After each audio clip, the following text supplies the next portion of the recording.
and welcome to the podcast version of the Saturday Report with me, Colt Sebastian Taylor. Thank you for listening to this podcast version.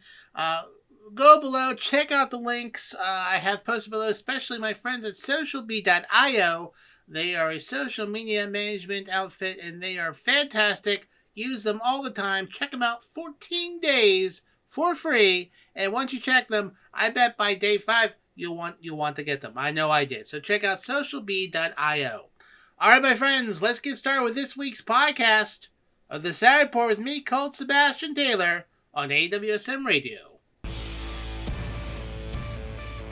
Now broadcasting from his hidden bunker and fully stocked bar, it is the Saturday Report with Colt Sebastian Taylor.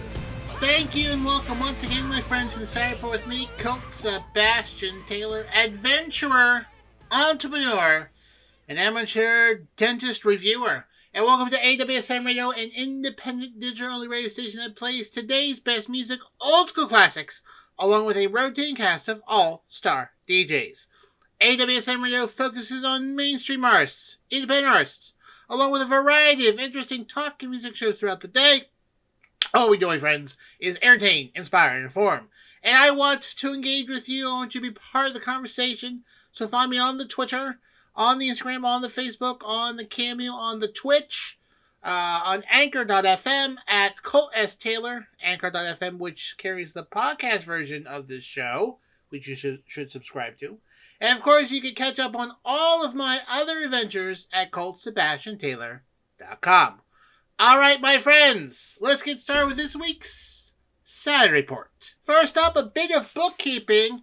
I have to give another shout out to my dentist, Dr. Patel. Why, you ask? Well, I had to go in this week because I had a loose filling, and there was a bit of a concern that there was a deep cavity that I would have to get like a root canal and a crown. However, with the skillful talents of Dr. Patel and her team, no root canal, no crown, cavity filled. She said that I might be sore for a day, maybe a week, because it's kind of a deep, dead, a little inflamed. Tell you what, next day, no problem whatsoever. Perfect dental appointment. So, shout out to my pal, Dr. Patel, and her fantastic team. If you're listening to the podcast version of the show, check the link below in the post. Check her out. She's great. If you live in southeastern Pennsylvania, she's the dentist to go to. Also, bit of bookkeeping. If you follow me on Twitter, I'm sure thousands, if not billions of you do, you may notice I have been a little quiet since Sunday. Have I been out and about? On vacation? Busy? Nope, I was suspended for Twitter for 7 days. Why, you ask? Well, I got reported by somebody. What was I doing that was so mean? Well, here's the thing, folks. Just so we're on the same page here. I have no time for transphobic, homophobic folks out there making their cheap little jokes and whatnot. So I tend to yell at them and call them various insulting names. Well, someone's feelings were hurt very, very badly, and so they felt like they could, make fun and use various slurs against other people. So, me calling them POSs, fill in the blank, I got reported, and I appealed it to Twitter, and within 2 minutes, appeal denied, suspended for 7 days. Yes, Twitter, I believe, named by GLAAD as the most dangerous social media space for the LGBTQ plus community, the Hyundai Tucson of social media. So, I spent this week unable to tweet, much to my dismay. I would, however, like to give a shout out to a few folks who, specifically one person who always has some great content, and her name is Kaylin_TX. We're Twitter pals. She dislikes homophobes and transphobes as much as I do, although she never gets suspended. She's a little more level-headed than I am, I guess. I just use too insulting language, but you should definitely follow her, give her a follow, KAYLAN_TX on Twitter. Tell her that Colt Sebastian Taylor sent you. But anyways, if you're listening to this on Saturday or Sunday, still not on there yet. But I'll be back Sunday night. So what have I been doing for this last week? Well, I've just been blocking people left and right. Because apparently, if you block people on Twitter, that puts a strain on their system. And so, I just went about blocking people. So, I guess from now on, I won't engage, folks. Or I'll just send them, like, memes rolling my eyes. Or I'll just block them. Well, I like to mute. If I can tweet, I'll mute. But if I'm suspended, I'll just block. Block. So anyways, Twitter, big screw you for being a terribly run company. Yeah, you're a bunch of jerks. First up this week is a story that, you know what? You think you've had a bad day. Imagine having kidney stones. Okay, maybe some of you have. But now imagine having the world's largest kidney stone. That's right.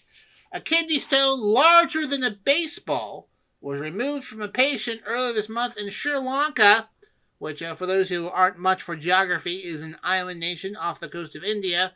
The patient was identified as a retired soldier, a 62-year-old Castis Konj. The doctor performed the surgery on June 1st at the Colombo Army Hospital in Sri Lanka, Colombo being the capital of Sri Lanka.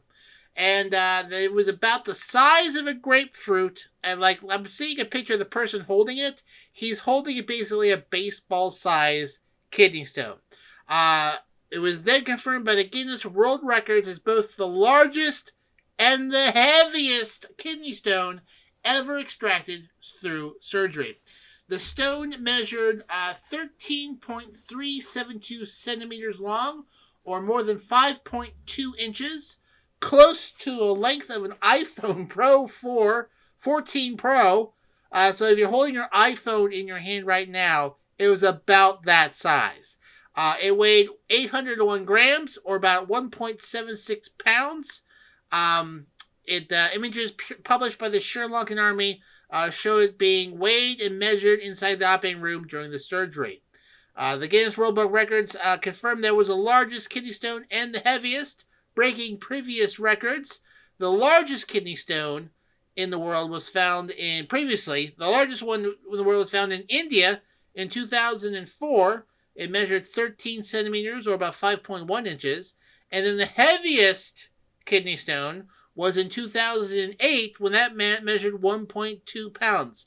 Not sure what it is in the southern part of Asia that has kidney stones, but, maybe drink some more water, folks.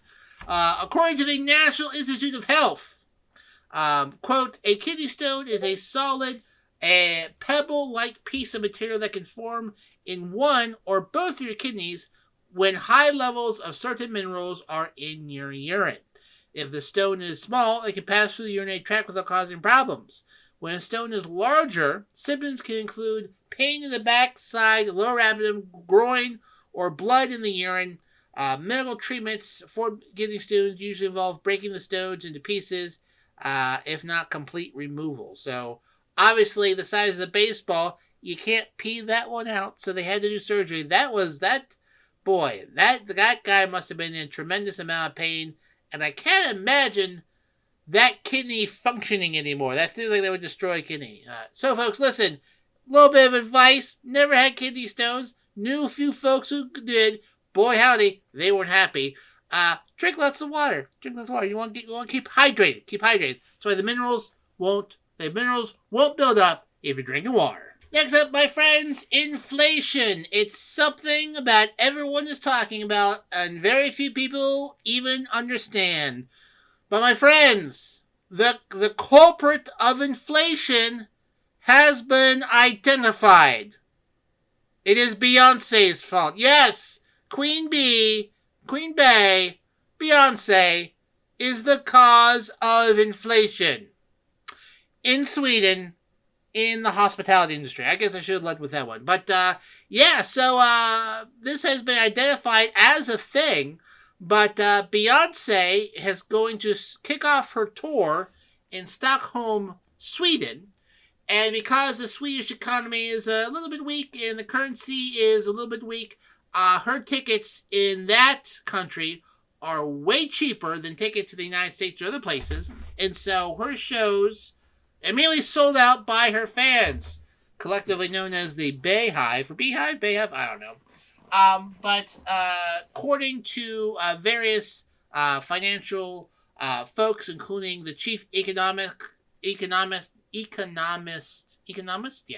at Danske Bank, the biggest bank in Denmark, said that it led to a surge in hotel and restaurant prices in the area as tens of thousands of fans came to Stockholm for Beyonce's concerts. They contribute to a modest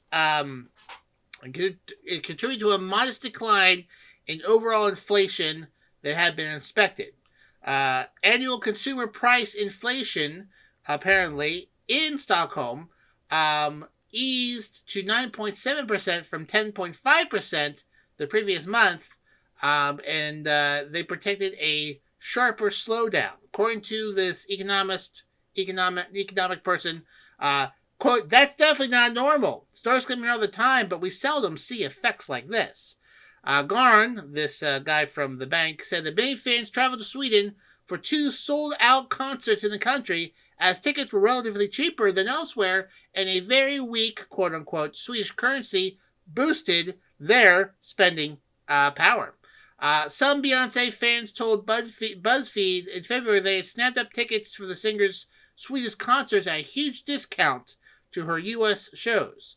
Quote, "There are a limited number of hotels and accommodations in the Stockholm area," adding that hotels as far away as 31 miles from the capital increased their prices as a result.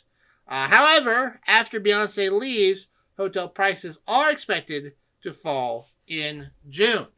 But Bruce Springsteen is coming to play 3 shows there later in the month, which could put pressures on prices again, but that is unlikely. Quote, "What we saw with Beyonce was a little bit special." And Beyonce really is a little bit special. So basically, Beyonce went to Sweden and drove up the prices of everything in the hospitality industry, like restaurants, hotels, because all of her Beehive fans came to watch her. So quite the impact on the economy in ye old Stockholm, a country I would love to see sometime. So, maybe I'll do a remote there sometime. If AWSM Radio sends me to Sweden, I'll definitely go there and do it. Moving along in other entertainment news, Ryan Reynolds, the star of Deadpool, owner of a soccer team, Ed and Gin Company, is now launching his own channel and reading bedtime stories on a new show. Yes, not a joke. That's what's happening. Ryan Reynolds released a statement along with Fubo TV, said that it's going to premiere a new channel called Maximum Effort Channel. Maximum Effort is the name of his production company. The first project will be Bedtime Stories with Ryan. The show is produced by Maximum Effort and Fubo in partnership with Art Class and Loon Productions, and designed and made with Autodesk. Don't know what that means. It must be companies. Bedtime Stories, quote, Bedtime Stories with Ryan will see Reynolds, quote, "read new and classic bedtime stories and attempt to soothe your mind and soul, and also his own." Quote from Ryan Reynolds, We're so happy to create a program with the express goal of putting people to sleep. This show has actually been a dream of mine for a while. Storytime is a nighttime staple in our home and a daily reminder of the power of storytelling. We're extremely grateful to our always amazing partners at Autodesk for helping bring this show to life with their design and make platform. According to Fubo Studios head Pamela Duckworth, Bedtime Stories with Ryan is a magical mix of joy and relaxation. These may be legendary stories, but Ryan's voice and personality amplify each one, turning them into classics for a generation. Bedtime Stories with Ryan is the perfect original show to kick off Maximum Effort Channel's programming slate of maximum comfort. The first season will have 15 episodes, and I'm sure they'll probably do a few more seasons if it turns out pretty well. The Maximum Effort Channel as a whole, according to the press release, will feature, quote, original and classic TV and movies, as well as some surprising content breaks. Don't know what that means, but you know what? Ryan Reynolds is a pretty talented guy, so you know what? I would imagine whatever he has in mind, probably going to be fairly successful. Speaking of immense talent, my friends, my pal, DC has 3 shows here on AWSM Radio. I only have 1. He's so talented, they gave him 3. And first up on Fridays at 9 p.m., it's DC Live in Effect. He is, as you well know, our in-house DJ, mixing it up every Friday night at 9 p.m. And then on Saturdays at 10 p.m., it's DC House Party Saturdays.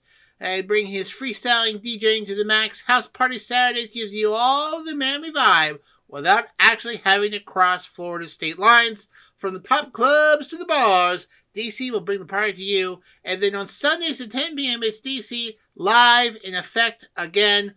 So hey, you know what? You don't want to miss any of these shows. Fridays at 9, DC Live in Effect. Saturdays at 10, DC House Party Saturdays. And then Sundays at 10 p.m., DC Live in Effect. Once again, only here, my friends, on AWSM Radio. Next up, my friends, in case you missed it, which I sure did because I don't watch basketball, the NBA Finals concluded this week with the Denver Nuggets winning the title. That's right, the Denver Nuggets, the first time in their history which they won the championship was this year, and they won it. They've been a basketball team since 1967, have never won a championship, but now they have. They have won an NBA championship this year, 2023, defeating the Miami Heat 4-1 this past week. Pretty incredible stuff.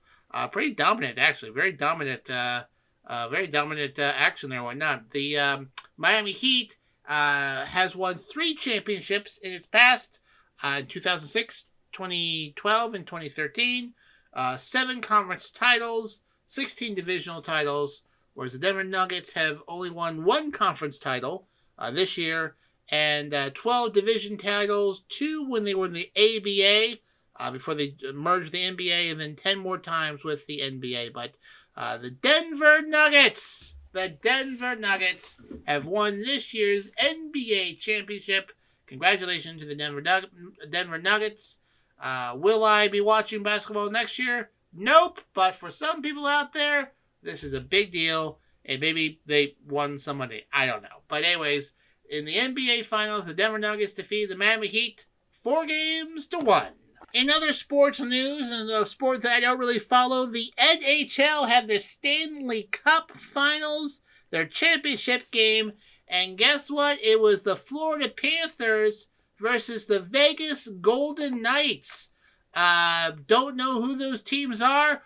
I don't blame you. I didn't know who they were either because I don't follow hockey all that well.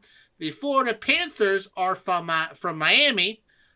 They were founded in 1993, and the Vegas Golden Knights, obviously in Las Vegas, only started in 2017.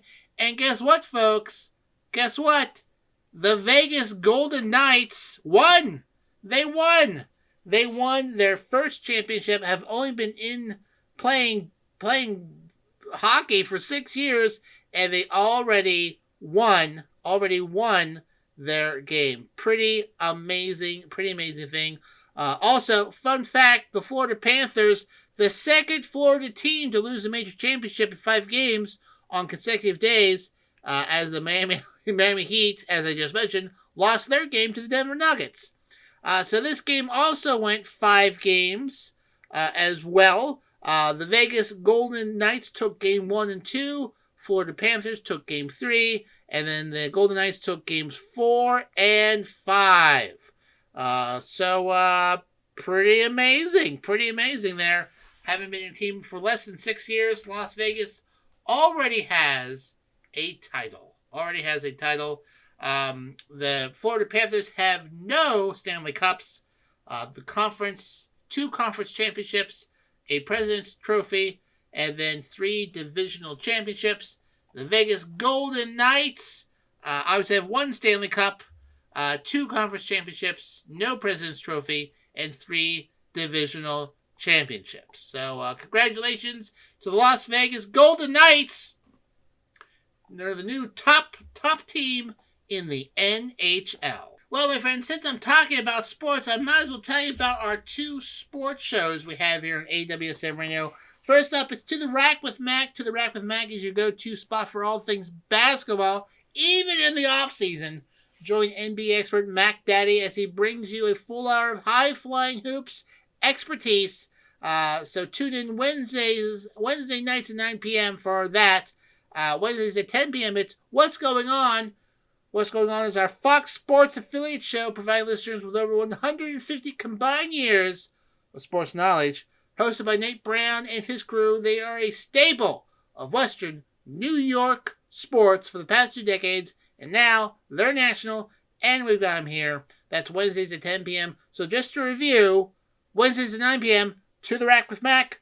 Wednesdays at 10 p.m., What's Going On? Only here, my friends, on AWSM Radio. Moving along to some sad news. Actor Treat Williams passed away this week at the age of 71 after a motorcycle accident up in Vermont.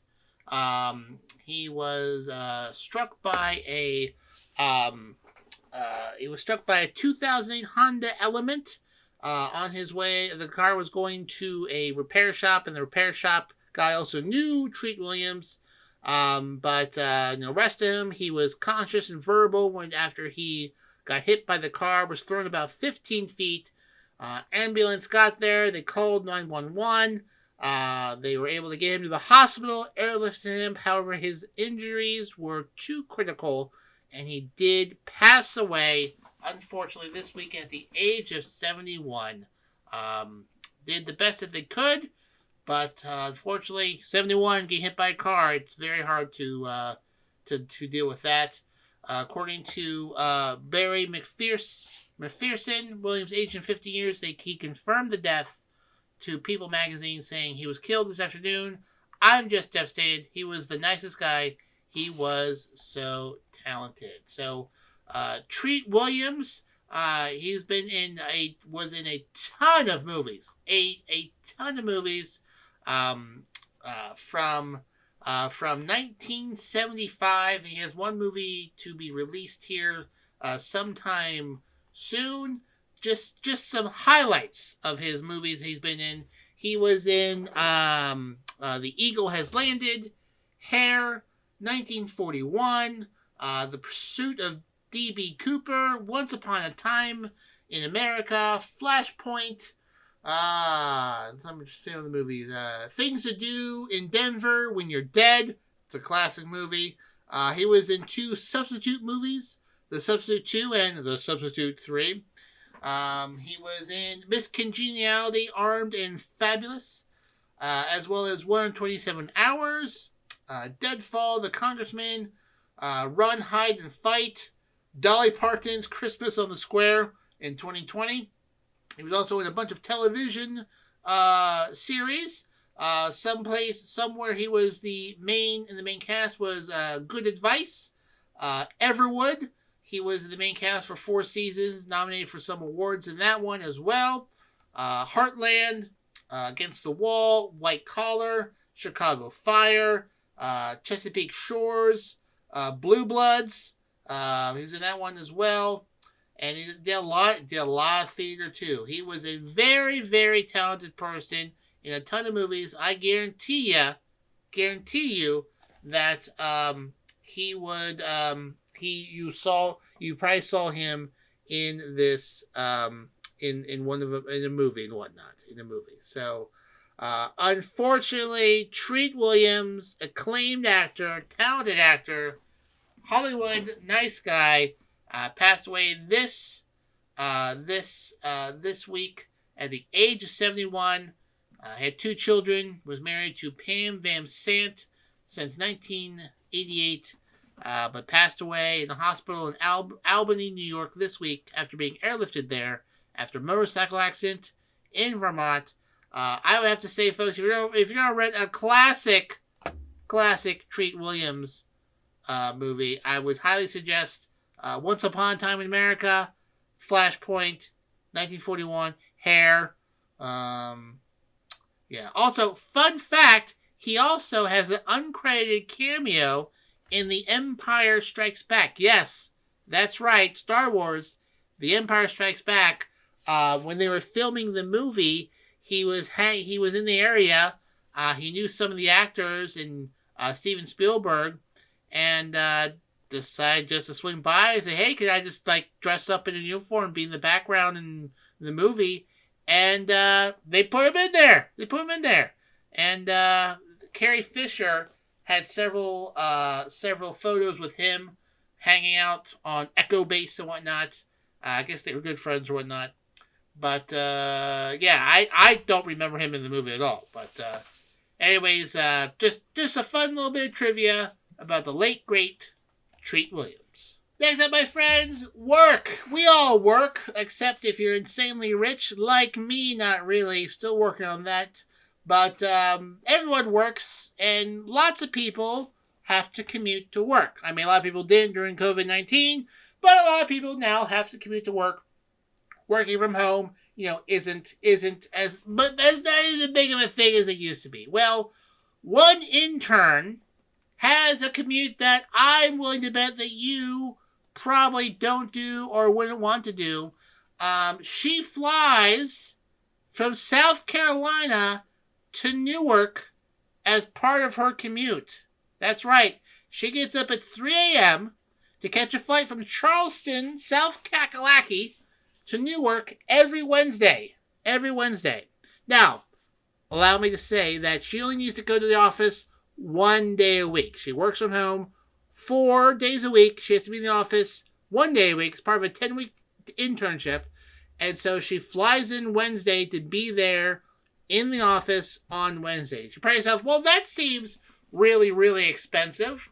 Well, so is rent in Newark and Manhattan. In Newark, apparently, rent, maybe not Newark, but in the New York area, rent is at least $3,400 a month. $3,400 a month. Okay? According to the recent studies in April, the median cost of renting an apartment in Manhattan is $4,241, according to Douglas Element, a brokerage, and Miller Samuel, an appraiser and consultant firm. So, $4,200 a month. She has a 10-week internship, so that's 2.5 months. How much is a flight from Charleston to Newark? $100. $100 round trip flight. She, of course, flies Spirit Airlines, which is dirt cheap and has awful customer service. Spirit and Frontier, absolutely never fly them unless you're commuting, I guess, and don't care about good service or being nickel and dimed and whatnot. So she doesn't stay overnight. She just flies there, does her job, and then flies back. So she doesn't have probably carries a very small laptop carry-on, no luggage. Only because if it was luggage, they charge you another $75 for a piece of luggage. But $100 flight, $100 Uber ride, and about another $25 for food. So instead of spending $4,200 a month for 2.5 months to rent out a place in Manhattan, she's spending $2,250 total, saving practically so much money. Salento claims that she'll be saving at least $2,000 this summer by doing this rather than living, working, and playing in New Jersey or New York. Obviously, she's living at home, staying at her family's home in Charleston. And at times, Hey, if you could do it, you should. You should, absolutely. So rent is at record highs in Manhattan, but also in Brooklyn, Queens, and Jersey City, also at record highs. So makes perfect sense. Makes perfect sense. Now, she also has the flexibility to do it as well. Okay, her employer lets her do this. That she can only part of her job. She only has to be in there one day a week. The office is in Parsippany, New Jersey. Did I say that right? Probably not. And it's not really happening in place. And she only gets paid $15 to $20 an hour and whatnot. Which, hey, internship, it's not a free internship, but $20 an hour, you're not going to get a $4,200 a month apartment. So it actually makes a whole lot of sense. Now, I'm only talking about this because she posted on TikTok talking about her airplane commute once a week, blew up on Twitter or on TikTok, and now then various other news organizations have done stories about her and whatnot. Quote, I've grown up seeing the flexibility benefits that provides their lifestyle, so I didn't really think twice about super commuting in the summer. I understand why people were so shocked by my decision. The financial piece would definitely be shocking from an outside perspective. The fact that commuting is cheaper for me says a lot about the current cost of living and pressures young adults face when they enter the working world. You're right. You're absolutely right. You're absolutely right there. What's her name? Sophia. You're absolutely right, Sophia. So the job that she had, what job does she have where she only has to work one day a week there and 4 days at home? Well, it's called Olivia Health. No idea what to do, but she's a corporate marketing intern and someone who does a lot of marketing. You don't need to be there in person 5 days a week. 1 day a week is probably all you need for something like that. So, hey, you know what, Sophia? Way to go. Good thinking. Pretty incredible. That's using your head there, kiddo. Good on you for saving that money. Don't blow it on spring break. Save it for like a car or like an investment, all right? Just spend wisely. But, or do what you want. Just subscribe to my show. I think it's a fair trade.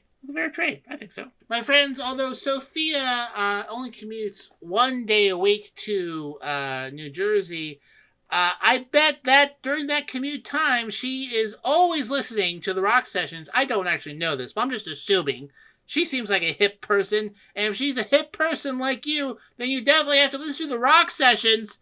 The Rock Sessions is our drive time show here on AWSM Radio, making sure your evening commute home is fun, featuring the hottest music on the charts and some other surprises in between. My pal Rocks, the lovely Rocks, will make it rock style, Monday through Friday, 5 p.m. to 7 p.m. only here, my friends, on AWSM Radio. Moving along, we go to Washington, D.C., where this week a group of Indian American groups organized the first ever Hindu American Summit for political engagement at the U.S. Capitol this past week. Dr. Romesh Japra, founder and chairman of American for Hindus, said it was the first ever summit held for political engagement. He further claimed that the Hindu Americans are being discriminated in the U.S., which is why the Diaspora group thought of bringing all organizations together. Like I said, 20 organizations got together to talk about political engagement. Quote, this is the first ever summit we are holding for political engagement. We've done a lot of great work in every field, but politically, we are way behind. We feel the Hindu Americans are being discriminated, and that's why we thought it was a good idea to bring all organizations together, according to the California-based Japra told the ANI. The purpose of this, they're also going to form a Hindu caucus in Congress as well. The purpose of the caucus is not only to ensure that there is no hate against Hinduism, to ensure there is no bigotry, no discrimination towards the Hindu religion, and those who practice the Hindu religion. During the summit, Indian American Congressman Shri Thanedar Plan to form, like I said, the Hindu caucus in the U.S. Congress that will bring like-minded lawmakers under one umbrella to ensure that there's no hate and bigotry against Hindus in the country. Quote, "It is important that every person has the right to choose a religion, pray to a God that he or she chooses without persecution, without discrimination, without hate, or for those who may choose not to pray to God," according to the congressman who represents the 13th district in Michigan. That great, absolutely great to hear that. The caucus will be open to both members of the Democratic Party and the Republican Party as well. Quote, "Everyone is welcome. This is an inclusive caucus. This is a positive caucus, not a hate caucus. We are not against anybody. We are for all the people and improving the quality of life, opportunities for all. That is what we are going to focus on." When asked about how far the caucus has progressed, the congressman said that it is in the early stages and they're inviting all members of Congress to join. So that's great. So I watched a few of the clips there. It's a very positive meeting of everyone. Getting together Hindu American groups across the country.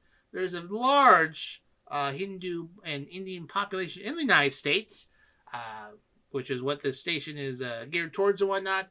So congratulations to all of the organizations that participated. I hope you get your footing in Congress and able to accomplish the goals you set out to do. Changing gears in entertainment news, Pat Sajak, this week, the host of Wheel of Fortune, saying he is retiring after this season. He is 76 years old. He's been hosting Wheel of Fortune since 1981, becoming Guinness World Record holder for the longest career as a game show host for the same show. After 40 plus years, after the 41st season, he is retiring at the end of this season. Which begs to differ. Will Wheel of Fortune end? No, there will be other hosts, but there's a lot of speculation of who those hosts will be. So, some ideas floating out there. First off is Vanna White. You know, she is the letter lady for Wheel of Fortune. Could take over and whatnot. She celebrated her 40th year with the show last December and has stepped in for Pat Sajak in the past. Next up, Maggie Sajak. Who's Maggie Sajak? She is the daughter of Pat Sajak. She debuted on Wheel of Fortune as a 1-year-old. She has since stepped in as a letter turner during Vanna White's temporary hosting stint and is a social media correspondent for the show in 2021. Next up, going down the list, Whoopi Goldberg has expressed interest in the job on The View. Quote, "I want the job," she said on the show with Jeopardy's host Ken Jennings as a guest. "I think it'd be lots of fun." Goldberg has game show experience, as you may remember. She was the center square on Hollywood Squares from 1998 to 2002. She's also been on The View since 2007. Another name being thrown around is Ryan Seacrest. He does so much. Who knows? Seacrest has already been talking to the show's producers, apparently, and some people say that he is the front runner. He also got an endorsement from his former live co-host Kelly Ripa saying he'd be perfect for that. Also in the mix is Wayne Brady. Wayne Brady's is the host of Let's Make a Deal and Don't Forget the Lyrics. So he has host experience. He also made a special appearance on Wheel of Fortune's holiday episode back in 2003. Also in the mix, LeVar Burton. Yes, the host of Reading Rainbow, star of Star Trek Next Generations. He was also in the mix for Jeopardy before Jennings was named permanent host, as well as Mayim Bialik. He got a chance to guest host the show in 2021, but Wheel of Fortune, he could become the come the new host. And finally, long shot, but also Stephen A. Smith announced his interest in hosting the show. Quote, I want to throw my name in the hat. He said on his podcast, The Stephen A. Smith Show, if Wheel of Fortune called to ask me to host a couple shows, I wouldn't mind hosting that show. And that, my friends, wraps up this week's Saturday Report with me, Colt Sebastian Taylor. Thank you so much for joining me here today. Remember, you can find me on the Twitter, the Facebook, the Instagram, the Counter Social, the Cameo at Colt S. Taylor. Catch the podcast version of this show, posted usually on Sundays, at anchor.fm/Colt S. Taylor, and catch up on everything else at ColtSebastianTaylor.com. Until next time, my friends, I'm Colt Sebastian Taylor, and I'll see you later. And once again, thank you so much, my friends, for listening to the podcast version of this Saturday Report with me, Colt Sebastian Taylor. Appreciate it. Remember, check out my friends at socialbee.io, link in the post below, for all of your social media management needs. So, until next week, this has been, once again, the podcast version of the Saturday Report with me, Colt Sebastian Taylor, on AWSM Radio.